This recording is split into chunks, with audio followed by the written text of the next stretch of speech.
Welcome to Future Conversations, the podcast that explores research through the lens of tomorrow by Monash University, Malaysia. Welcome to the podcast rooted in research, shaping the future through conversations today. I'm Mira Sivasodi, Professor of Practice, Digital Media and Communication, Monash University, Malaysia. The title of our podcast today is Disinformation and Democracy, Lessons from Southeast Asia. Fake news doesn't just live online, it shapes how we vote, who we trust, and what we believe. This episode explores how ordinary Malaysians can see through manipulation, hold leaders accountable, and keep democracy strong.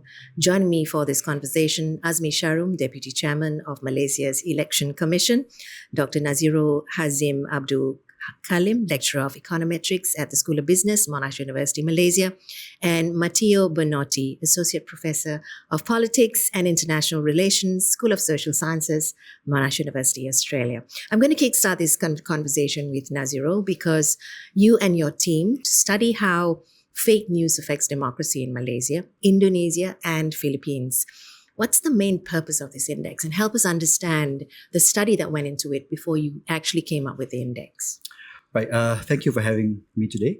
So the ASEAN Disinformation Index, of course, our focus is on democracy. And the way we frame democracy is not only what we usually understand, election and things like that, but it's about having a good life for all citizens. And to do that, you need truthful, trustworthy information. And having disinformation in that political space disrupts that market of ideas. So, and the advent of fake news and malicious information and things like that muddles that information space. So we want to understand the situation in ASEAN because ASEAN is a very diverse region. Malaysia, Indonesia, Philippines in terms of languages, cultures, and structure of government. So we want to understand that and from the perspective of the people. There have been disinformation index from the perspective of sources. They look at news outlets and see how many percentage of that is believable true news. But we look at social media space. So we look at conversations on the ground, try to understand what kind of news is out there, whether the source is from media or politicians or even just troll factories in Russia, for example, right? We see what kind of news and how they are going viral, how they spread in the network. So by understanding that, we know what actually matters in the conversation and how they matter as well, and how they affect their decisions towards democracy in terms of voting, in terms of understanding vaccine information, for example, or climate change and things like that. So having that understanding makes us realize the situation, therefore we can make better decisions for democracy. So it's very interesting, just to conclude or take away some of the key points from the study.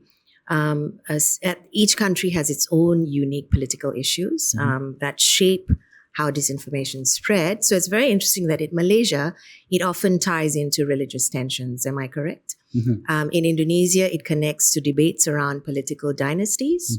And in the Philippines, it linked the disputes over national sovereignty as well as dynasties. So talk to us about Malaysia. What did the study actually tell you about disinformation in Malaysia and democracy? So in Malaysia, we found that, first of all, the degree of disinformation is not as high as the other two countries. So in a way, that's great.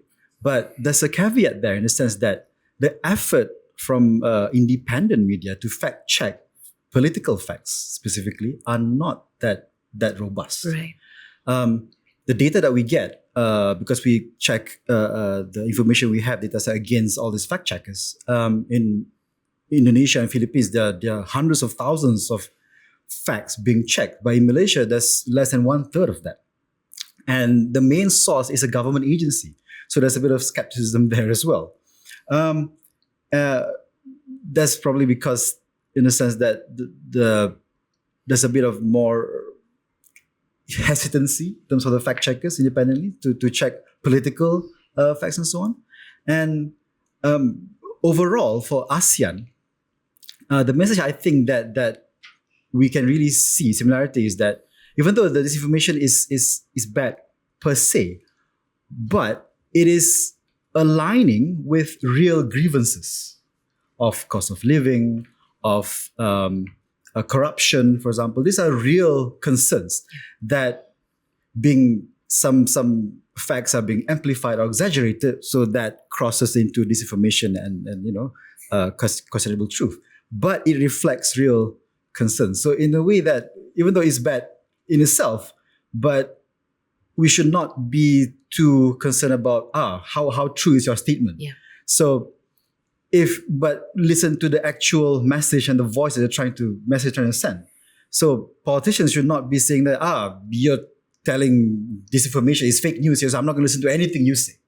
And it goes both ways as well. The politician is exaggerating something, therefore he's not trustworthy in all cases. So there should be more understanding in terms of real grievances there. That would be better for Sure. So there's no Jewish lasers then? That's a different jurisdiction. You had a cynical laugh. What are you going to respond to what Nazirul's findings and Matteo's findings are? I mean, is it surprising to you at all? No, of course not. But it's a worldwide phenomenon. It's just a question of degree, isn't it?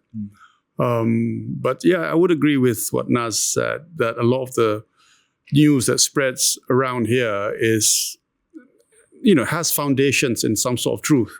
It's just a question of how you spin it, how you exaggerate it, and what narrative you're trying to derive from it, But anyway, that's their expertise, not mine. Yeah. So yes. So tell me, from the EC perspective, is fake news something that you monitor? Our policy is very simple, that we will monitor any fake news regarding our activities and only our activities. Which is? Electoral process. So it's not uncommon for election monitoring bodies or election management bodies to do this. Yeah, it's our policy is to keep an eye out for anything false regarding our activities, which is the electoral process. Now, this is not unusual for election management bodies to do, because there is a danger. Yeah, our policy with regards to fake news, false news, is that we keep an eye out for any sort of news regarding our activities, which would mean the electoral process. And the reason why we do this is because we want to distance ourselves from the actual politics, because we are not a political agency. We are an agency that runs the elections. And one of the key factors for our efficacy is to be neutral. So the danger is, if we start making pronouncements that this is fake and that is not fake, whatever, with regards to the actual politicians, then it's very easy for people to accuse us of taking sides. So, for example, if you had a party, Mira, and I say, oh yes, it's fake news about Mira, but Naz's party, I say, no, that's absolutely true. His party is going to say, look, they're being biased, right? So we have to be very, very careful with regards to what role we play in this field. It's not unusual for election management bodies to do this. The Australians do this, have the same policy. We will deal with things regarding our job, but nothing else. So there have been calls for free and fair elections, for an example, in the past. Really? There have been yellow gatherings. Oh, yes, those things. Yeah, I've heard of them. Oh, yeah.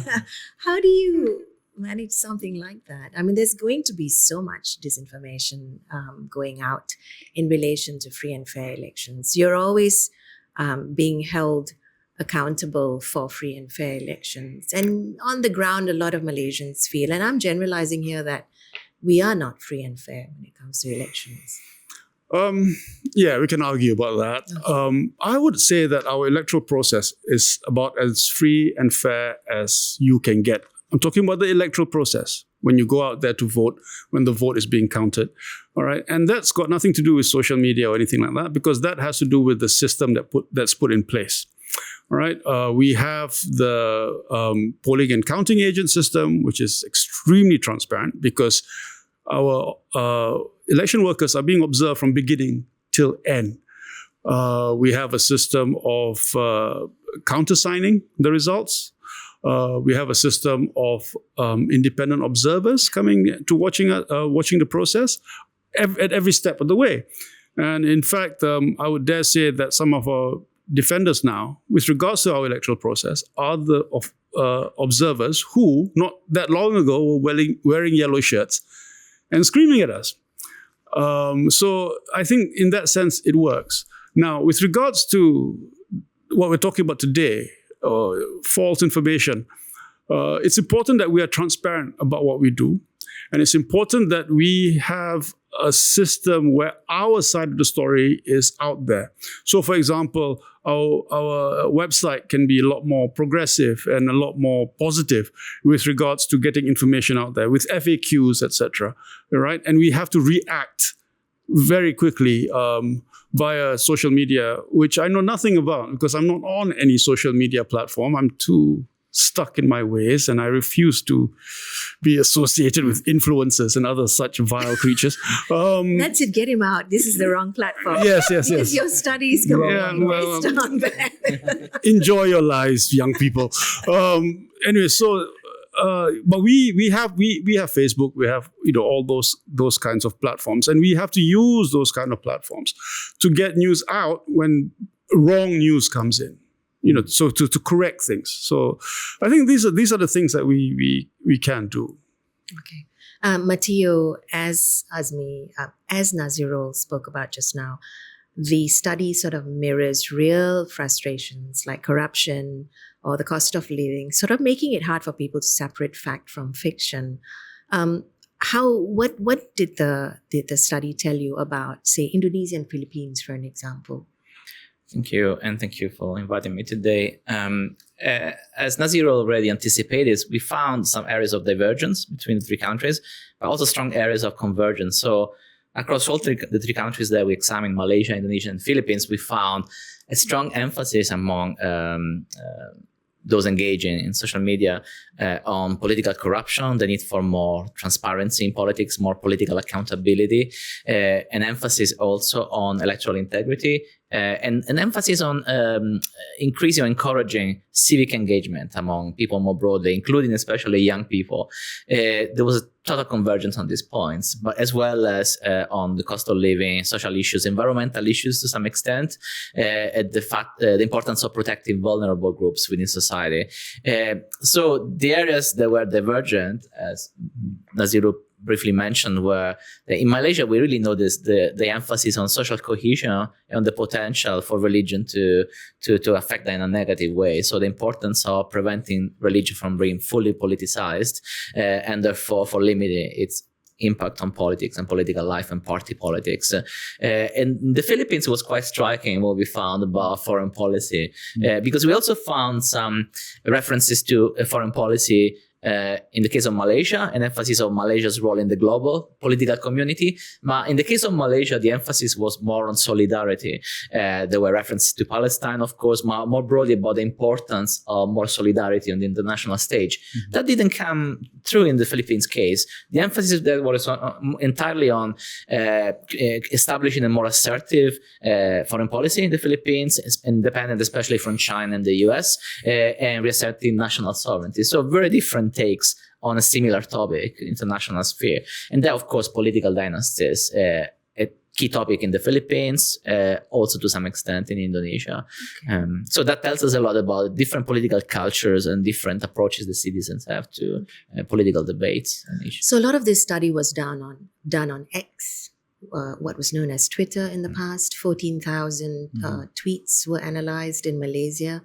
Mm-hmm. Do you think you're blindsided to other platforms, perhaps? You have TikTok, you have Facebook, you have a whole load of other social media platforms. So how reflective is this study of when you see social media, it excludes a lot of other platforms? Absolutely. That's a great point. And so there are technical considerations that we discussed also over the past few days here when presenting our data, because one of the problems, especially when it comes to platforms like TikTok, is that there are a lot of images, there's a visual dimension which is not as easy to analyze as you can do it with text, not written text. So we have been asked the question, we have started to discuss about as a next step in our project, the possibility of looking at visuals, also sounds, Yeah, but how will you do that though? Because then there is satire, there are jokes, and we talk about language. Language is nuanced. How will you look through all of that? And you're talking about using large language models to actually go through this, to make sense of all of this. How are you going to do that? If I may add to that. So the technicality of this is we use something called natural language processing, NLP. So this is what has been used to tokenize words and understand how they group together to get all these topics and classes and so on. That's traditionally has been done. But and if you want to understand different languages or dialects, then you have to start from scratch developing this kind of algorithm. But now with LLM, it's a language model and you can train it on different languages quite easily in a sense. So just a year ago, if you ask it to write something in Malay, it won't be as good. It won't be natural Malay. It will be Malaysian, Indonesian Malay, for example, or Baku Malay. So, but now with LLM, you can train it with this language nuances pretty well. So, and that includes understanding of satire, of jokes, and so on. And we have that in our model. So things which are, first of all, not claims. So it's neither saying it's true or false or anything. We exclude that. And we also have a filter classifier, whether it's a joke or a satire, then we exclude that.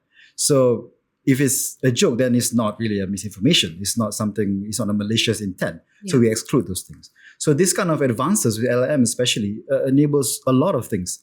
And even when we started this project about a year and a half ago, we did not have this kind of advances. So recently we do, and our team can really take advantage of that.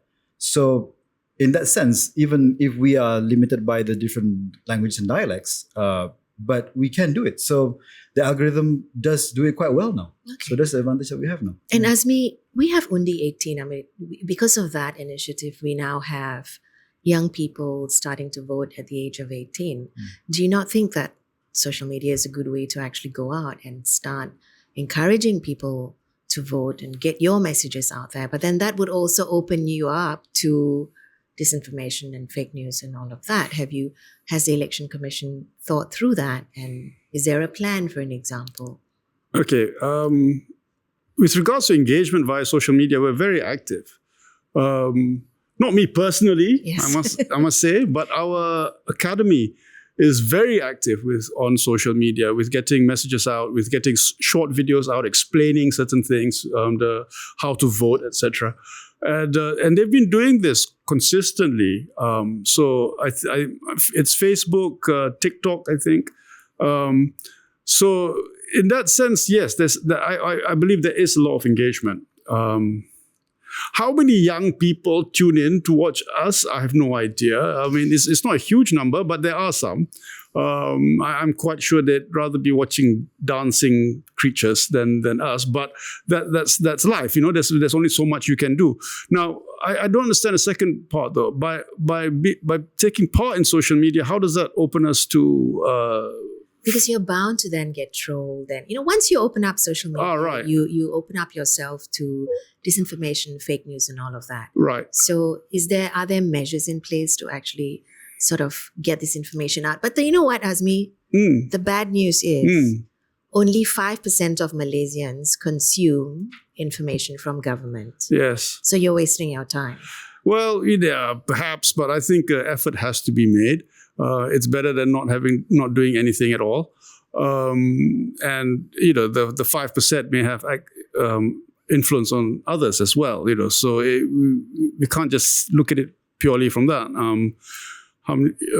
I think how many people are reading mainstream media now anyway? I mean, so where are people getting their information from anyway? I don't think it's simply a matter of government agencies having less access. I think a lot of what we consider traditional media sources are also getting less access, although I don't have the figures for that, right? So it is a problem, but I don't think a defeatist attitude is the way. I think we have to keep on trying, keep on putting out content which helps people understand what what their responsibilities are, what our responsibilities are, and how we can move forward together. Can I add to that? Yes. So if that's okay, can I comment on that? So talking about how much you can reach out to the audience, right? And we found we look at for our index, we look at content accuracy, source credibility, engagement and reach, emotional valence, and propagation.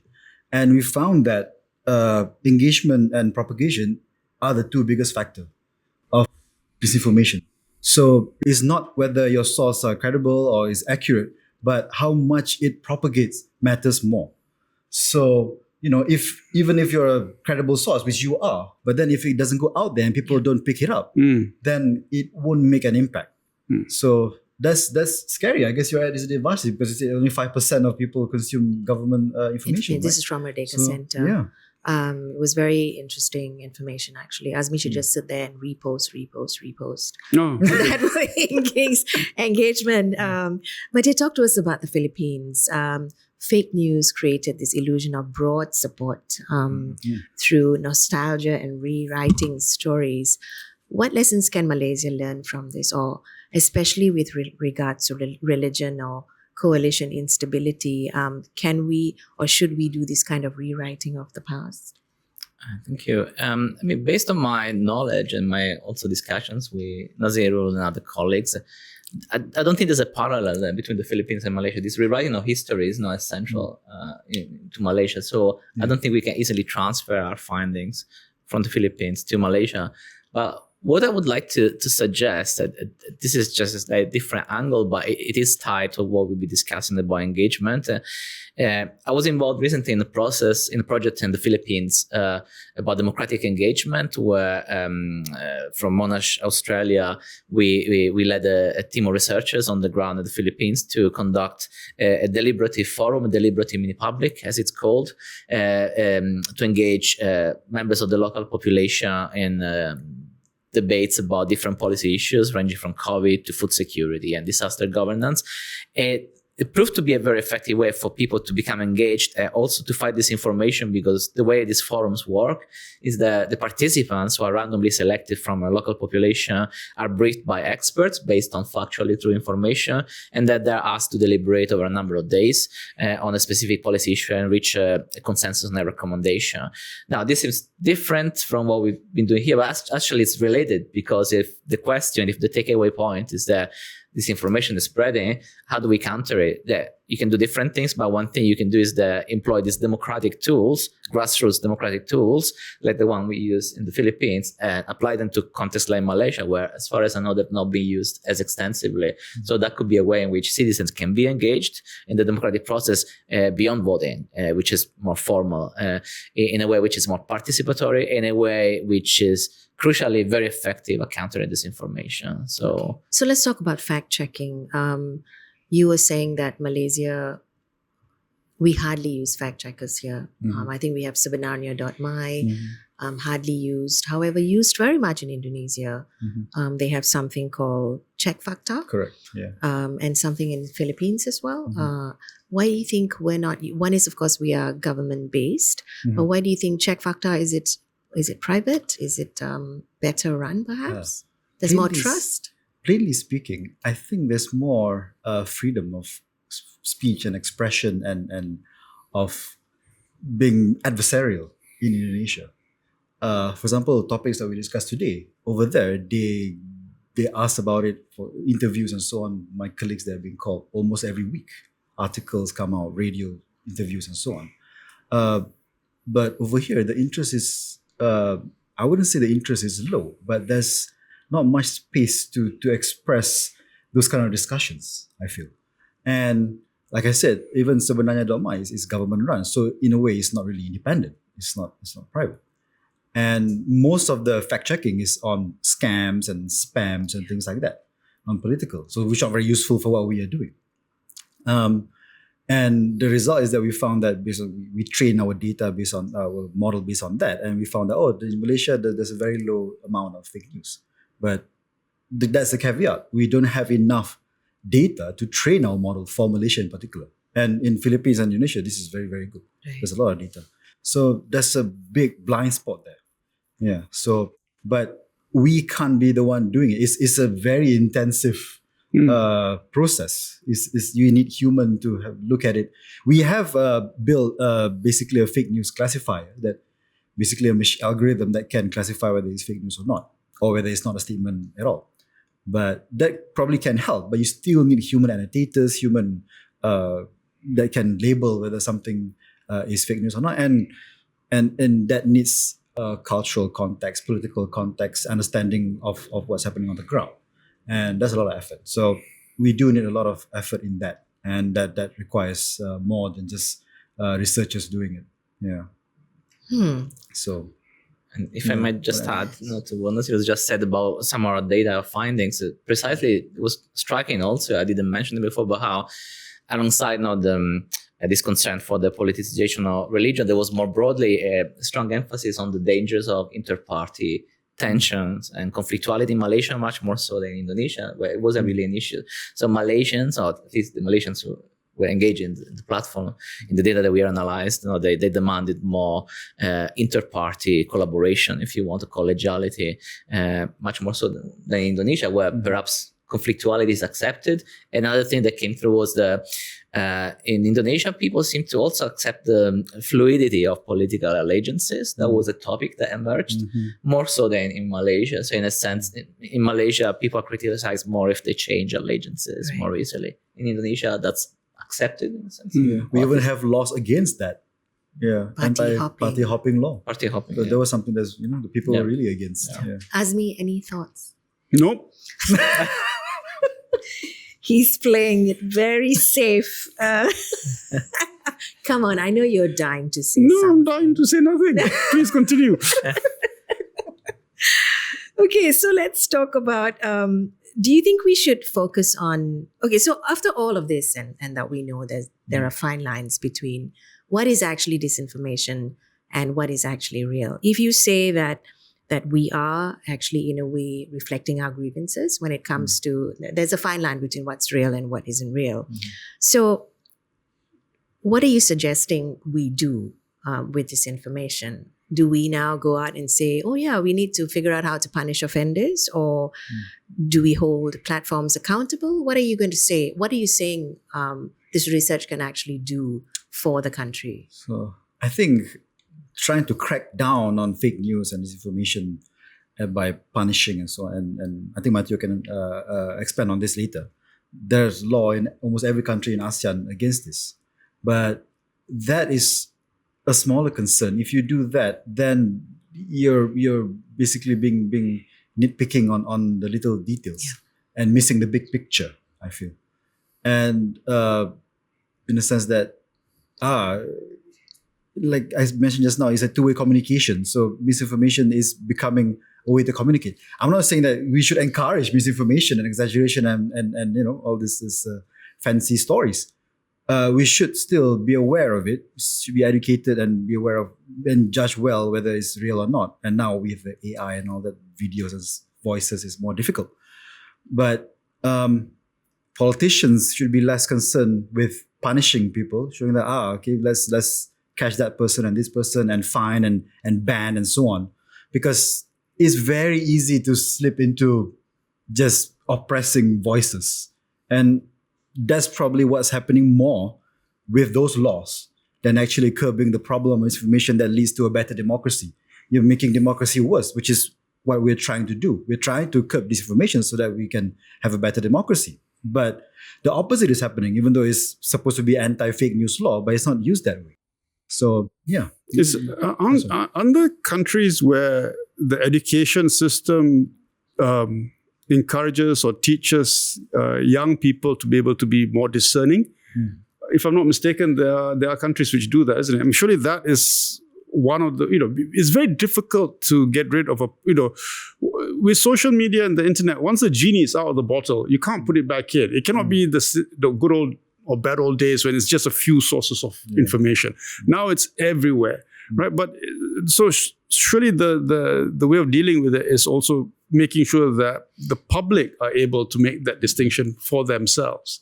I mean, in your research, have you come to education systems which include that in the syllabus and things? Absolutely. I mean, in the Australian context, which is the one I'm mostly familiar with, it's definitely a key point. There's a lot of emphasis on civics and citizenship education, and the attention is moving away from just teaching children and students about the structure of government, parliament and executive and so on, to teaching them civic virtues, which involve an epistemic dimension. So, of course, there are virtues like honesty, civility, but that also involves epistemic virtues that such as accuracy, so the importance of being able to discern what is true from what is false. But one thing that I would like to add, which is linked to both of the points you just made, is that, of course, we need to teach students to be able to discern what is true, what is false, but also to understand where falsehood is coming from, as Nazirul anticipated. Because if, as I think is often the case, disinformation and fake news and conspiracies are signals that someone is sending to communicate something deeper, some grievances, it's important that students are taught that that's the case in some cases, so that they're not simply told, okay, that's false, that's the end of the story. No, that's false, but why is that specific person or group using those false claims to communicate? What is it they're trying to tell us? It's something about environmental concern, it's something about inequality, it's something about racism, hatred. We need to listen more. So we need to teach students also this skill to understand the roots of the problem, not just what the problem is. So I think that's something that's we're not quite there, certainly not in Australia, but it is something that we should encourage in the curriculum, I think. And Australia has a disinformation index, am I correct? As far as I know, there isn't. No. You have a disinformation law. There's disinformation laws, especially truth in political advertising law that we discussed at the event yesterday, which has been especially prominent in South Australia, one of the states in Australia, which has been always very innovative when it comes to elections and electoral processes. But the law is very narrow. It only really sanctions what can be established to be a false piece of information, but it doesn't really engage with all the nuances that we've been discussing about why someone is using this information, whether there's an intention, because that's another issue that we haven't touched upon yet. But two actors might be using the same piece of false information, but one of them might be using that deliberately with the intention to mislead others, and another might actually inadvertently communicate the information by mistake. Like when we repost someone else's post from Facebook on social media in good faith, because they're our friend, because it's someone that we respect, but then we don't realize that that's a piece of fake news. So that law in Australia is very narrow, doesn't capture all of this. And do you think we need a disinformation law? Oh, that's a big debate there. Yeah. Can I ask a follow-up question on Yes. that to Azmi? In South Australia, they have the disinformation law, and it works. Apparently, it's because people and the politicians, the parties, they respect the Election Commission there. So they actually decide, you're saying something that's not true. You'll be investigated, you'll be fined, and so on. So they lose airtime, they lose campaign time. So, but people do respect that, and they really try to adhere to that. And you did mention that you look at the electoral process, but this applies to all messaging, correct, in South Australia? So is that something that can be realistically implemented here? What can be achieved? No, you hit the nail on the head when you said there's a great deal of trust in the Election Commission of Australia. The recent study shows that it's over 90% of Australians trust the EC. So you trust them to be neutral. You trust them to do the right thing. We're not so bad. We're like 60% from a study from UKM, which is a borderline 2-1. But it's not fantastic, and I don't think it's good enough yet, for us to be entrusted with that kind of responsibility. Because at the end of the day, public trust is so important in any democracy, and especially for an election management body. To have the public trust us is key, and to start wading into this political quagmire and making judgments left and right before you obtain such trust is just going to make the trust worse, because there will be those who say, you're biased or you're one-sided, etc. So I don't think it's something on the horizon for us at the moment. Maybe it's something to think about, something to study, sure. But at the moment, I think we should just focus on doing what we are doing right now as well as we possibly can. Why do you think you're only at 60%? Oh, it was worse before. Okay. Why is it? What was it before? I don't want to cast dispersions on anyone prior, but I think it's improving because of the transparency methods that we are putting into action. But it's a slow process. I think it's not just us. There's a trust deficit in this country across the board. People don't trust the judiciary. They don't trust the Attorney General's chambers. They don't trust the anti-corruption agency. They don't trust anybody. So that is it's a bigger question than I can answer off the cuff like this. All I can say is that we have to keep on trying to be as transparent and open as possible and slowly gain that trust. The trust has to be earned. How has data helped democracy, Matteo? Has it really helped democracy or has it weakened it? I think if we look at the so-called information explosion that data has contributed to, I think that's probably weakened democracy because of course, lack of information is a problem for democracy, but when there's an overload of information and data and people need to navigate all that information, that can become and has become a problem because we've been talking here about disinformation, but there's a broader pathology, which is just too much information, including true information. Because when you have a lot of information, you need to be able to judge not only which one is true, which one is false, but also which one you need for which purposes. I think that has been a problem. And I think I would really defend an institution that traditionally, in my view, has played a key role in addressing this problem. I don't know whether they will continue to be able to do so in the future, but as political parties, despite all their flaws, there's a sense in which parties in a representative democracy have traditionally played the role of filtering out information, selecting information, synthesizing of information for citizens, and presenting them with more accessible political platforms that summarize facts and different values and policy positions that then voters can choose from. I think we need to really preserve political parties. I think in Malaysia and beyond, of course, they have problems. No, we may need reforms, but to face the challenge posed by the information overload, we need representative institutions like parties. Okay, then to... Can I add to that? Yes. So I think sometimes there's nostalgia to simpler times, where everyone watches the same TV station and read the same newspaper. There was national unity. It Right? was much better then. But in a sense, that was ignorance was bliss, in a sense. You don't know what's bad that's going on. And having more information and more data is almost always better. But I think the problem is there's imbalance of power. Same with economics as well. So here, like now, you have the big players that controls our information. The Facebook, the Meta, same thing, the Google, and so on. And it's the same with corporations and governments as well. They have the resources, they have the market share, and we don't really have a choice. The people have no choice but to consume information from these sources. And we don't have alternatives. And like for Myanmar, for example, Facebook is the internet. They don't have any other alternatives. And there's no real way for us to fight back. The people, we don't have bargaining power against them. So if there were, then they would be motivated to give us quality information that actually benefits the people. But there's a lot of imbalance there. And therefore, even governments which are big are not big enough to go against the big tech. Yeah. Right? So there's a lot of imbalance there. And that's, I think, because that's showing that data, in a way, social media, all this explosion of information is overwhelming in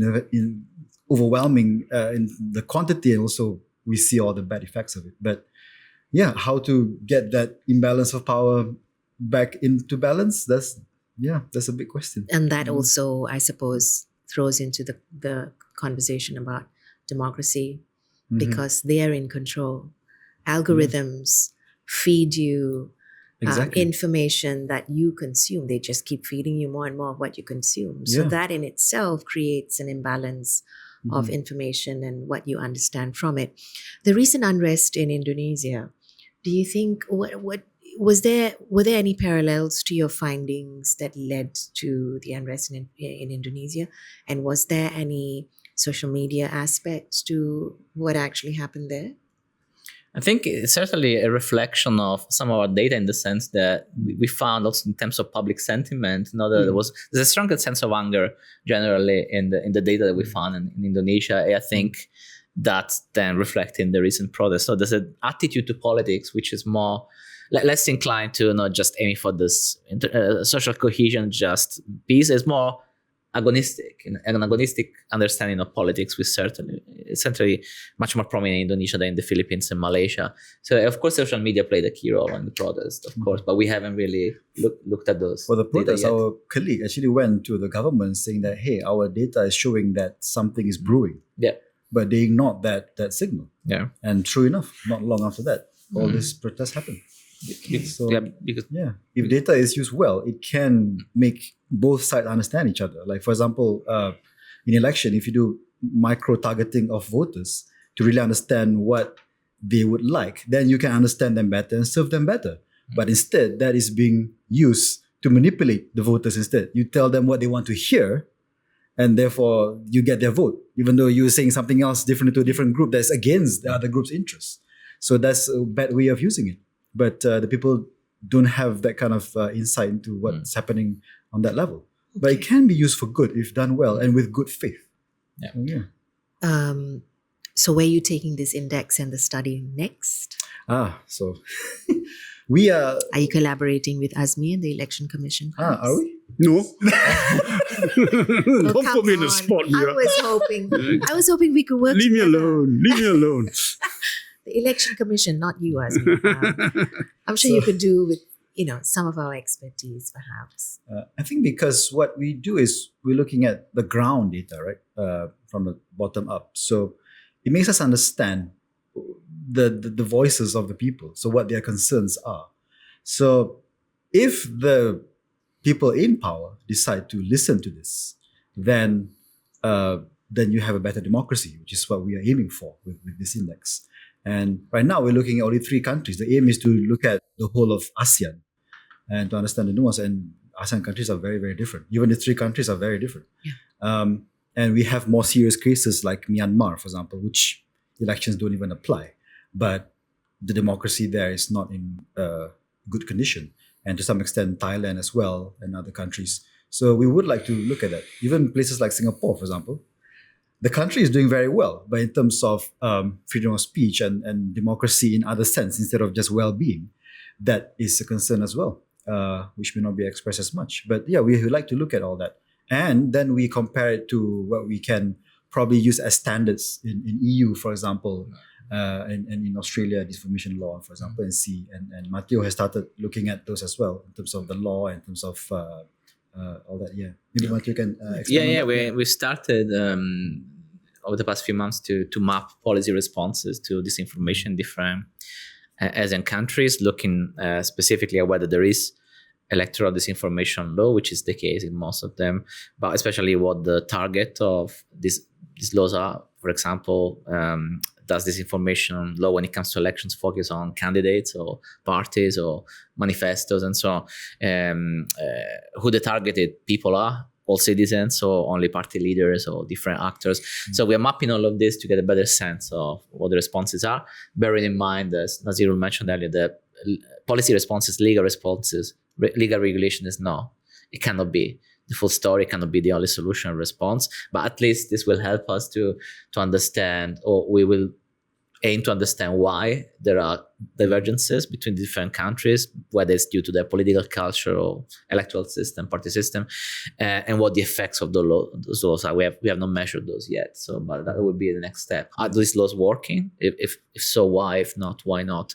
And that will bring together this side of the project with the disinformation index eventually. Can I answer one of your previous questions, actually, to add to that about the technicalities of it, the coverage of our data set? About 15 years ago, all the social media platforms, they allow you to extract the data for free. You see all the explosion of papers on Twitter of nowcasting of they look at Arab Spring, how Twitter used to coordinate that. So Twitter was like the town square and so on. But now they've limited that extremely. So the cost of obtaining data from any platform, Facebook, Instagram, all that is very expensive. So I think we use 2 grants that worth hundreds of thousands to be able to get this data. And that's just getting the data. And computationally, that's extensive as well. So for text data that we use, that's quite low. But if you want to look at TikTok and all that, that's audio and visual. And now we have AI, video up to video and mimicking voices as well. So all that, we would like to analyze all that. But computationally, that would be very intensive and very expensive as well. But that's something we are definitely looking at. Perhaps we find. But fortunately, there's a lot of algorithm out there that's being LLM, for example, that's available for free. Because there's OpenAI and there's DeepSeek and Quen. They're trying to basically take each other's market share. So they're releasing free models that everyone can use. But yeah, that won't last very long. But we try and take advantage of that and see how we can go. WhatsApp, you mentioned. Yes. That's mostly private. So that's very hard to close get into. Groups. Yeah, it's close. But I suspect there's a lot of information there that would be really good to analyze. But yeah, that's not something that we can cross, unfortunately. Okay. But yeah. So you have bigger problems. The big tech companies thrown into this whole equation. Azmi, what would you like us to leave us with? We're going into general elections, perhaps latest 2.5 years? Yes, 3 perhaps. years? I mean, anytime from now and then. Yeah, anytime. Anytime. What would you like to leave us with in regards to disinformation and democracy and some of the lessons that we can learn from the study that's been carried out? I think the Australian EC had a wonderful campaign fairly recently where they basically asked the public to stop and think before you pass messages on, even before you believe a message that you see, right? And I think, when we talk about controlling information, it's not an easy thing to do. I mean, even if you draft a law, how are you going to define it to the point where disinformation, I mean, certain things, of course, like false advertising, that's fairly easy to determine, right? But if you want to have a law, there's certain things like false advertising, which is easy to define. But other things with comments, opinions, etc. Right? I mean, it can be very, very risky. We had a fake news act that's been repealed, right? And recently, just in August, there was a case. Heidi Kwa, who was charged under the Multimedia and Communications Act under Section 233, if I'm not mistaken, and the court held that particular offense was so vague and so broad, it actually went against the Constitution. Section 233 is vague, and I have no idea why. Yeah, I mean, causing offense. Oh my goodness, I'm causing offense every day. My family think I'm the most offensive creature. So it's horrible. I think you're offensive. Yeah, exactly. There you go. So. When you're trying to make a law, the danger is that you're going to go overboard, right? So that's why I liked the Australian EC's approach, where they appeal to people to actually use your own reasoning. I think that we can't say that's no good. I think or useless. I think that's important as well as making efforts in the other fields and the other areas that are available, to control such things. So I think it goes back to your point on trust. Right, yes, I government suppose. can keep saying, hey, listen, read, don't think before you, repost or whatever. But if it comes from a place where people don't trust you, then it's not going to work very much. I suppose so, yeah. That is a possibility. So you got to find someone with a very trustworthy face, Mira. Yes. What a challenge that is going to be. But gentlemen, thank you very much for sharing your thoughts with us. And I hope at some stage, Azmi, maybe you would be able to work with us. Yes. Let's see what your proposal is like. Yeah. Nazirul, your proposal. Thank you very much. Joining us today, Azmi Shahrom, Deputy Chairman of Malaysia's Election Commission, Dr. Nazirul Hazim Abdul Khalim, Lecturer of Econometrics at the School of Business, Monash University, Malaysia, and Matteo Bonotti, Associate Professor of Politics and International Relations at the School of Social Sciences, Monash University, Australia. This has been Future Conversations.